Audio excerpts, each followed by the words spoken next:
But it is one of the biggest supporters of neoliberal policy. That is one question. And another is it's been over 25 years since the fall of Soviet Russia.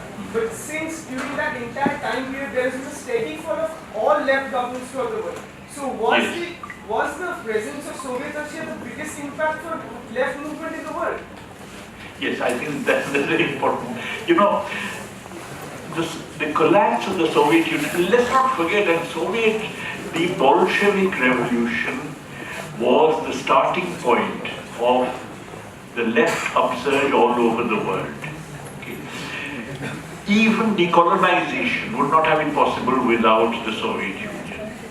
Not just political decolonization, even economic decolonization. When Nasser nationalized the Suez Canal, there was an Anglo-French invasion, and the Soviet Union gave an ultimatum and they came back because they simply, the Soviet Union, Cuba would not have survived without the Soviet Union, etc. So the presence of the Soviet Union was actually quite remarkable. Of course, there were problems with the Soviet system, we all know that, okay? But nonetheless, with all those problems, the Soviet Union was a beacon of hope as far as the left is concerned all over the world. The collapse of the Soviet Union has been the biggest setback of, as far as the left is concerned. There's no question about it.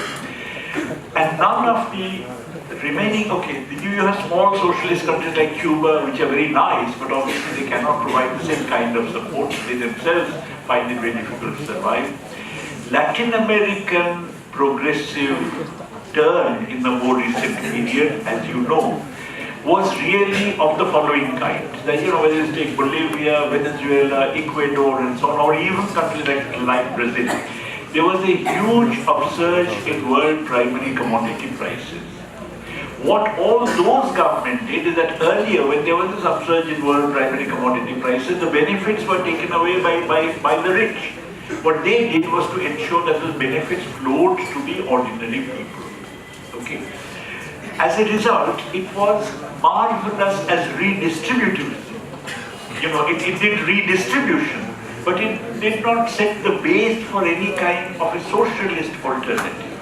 Now the world primary commodity prices are collapsing, and as a result, Latin American progressive movement is in a very serious crisis.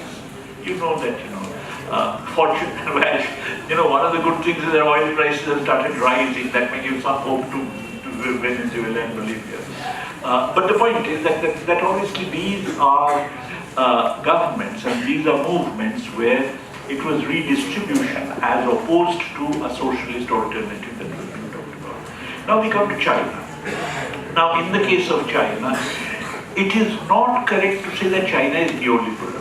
That I would not accept, because in China there are some very serious constraints on capital mobility, etc. That, for instance, if you are a foreigner owning, let us say, some shares in the Chinese stock market, and you want to repatriate your wealth abroad, take it back, then you are forced to sell those shares only to some other foreigner. You cannot sell it to a Chinese national, which basically means there are some restrictions on the degree to which you can actually take funds out of China.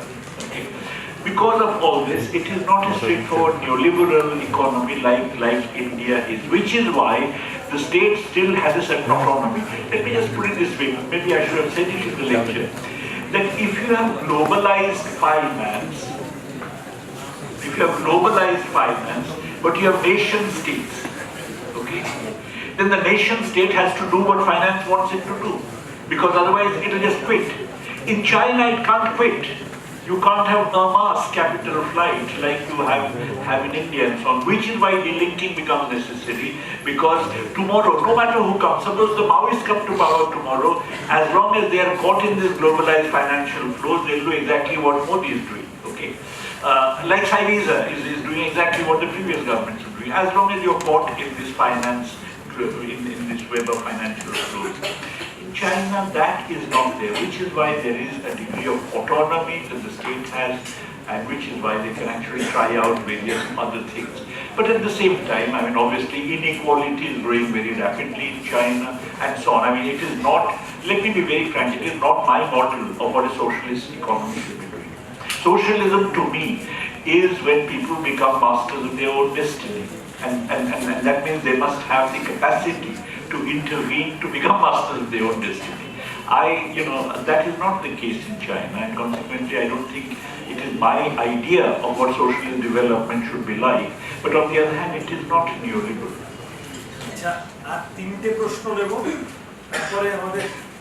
She's asking something. Yeah, please.